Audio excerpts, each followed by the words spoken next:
then, you know, it all happened, the television liberated people, rock and roll, all the, and then at the same time you had the movement to equal rights.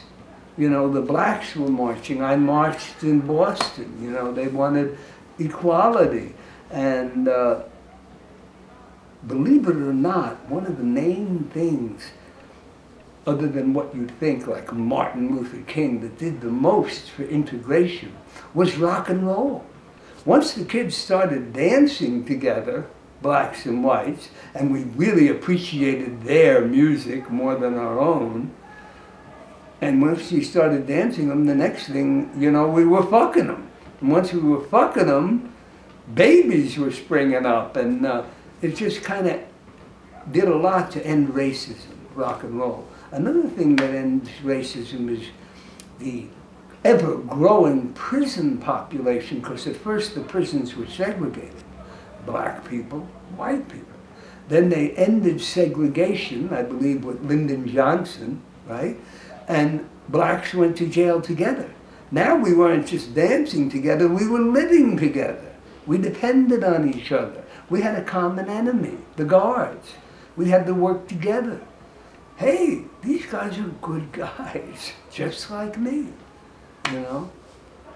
I had more trouble in prison from the white people who were very racist, who saw me speaking to black people and sitting with them at dinner.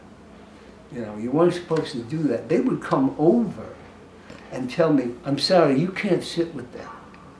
Being that I don't want to offend the Aryan Brotherhood, but at the same time want to keep my own power of decision, what I did was I'd go, okay, I'd get up, I'd sit somewhere else, and then the next day I'd sit down with the black people again, and they'd come over again, and I'd go, oh, I forgot, I'm sorry, I forgot.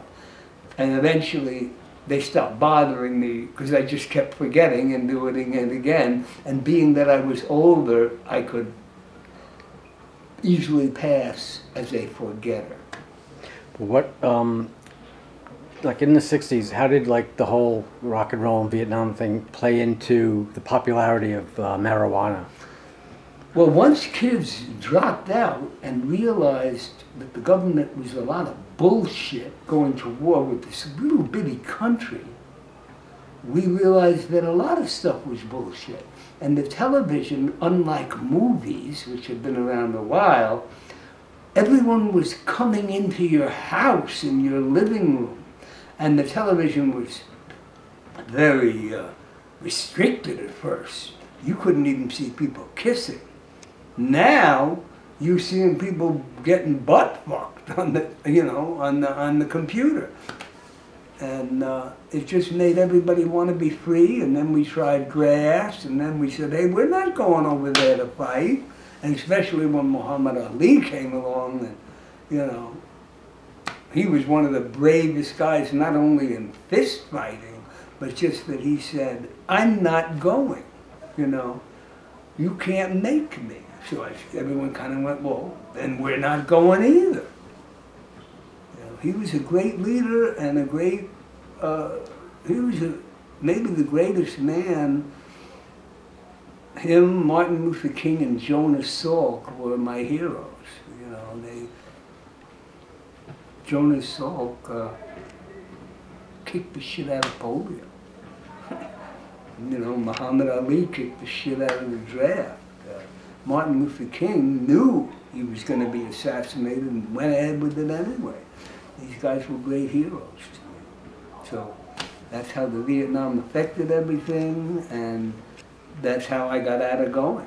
I wasn't going. I'd been raised in a military school. Military school was bad enough.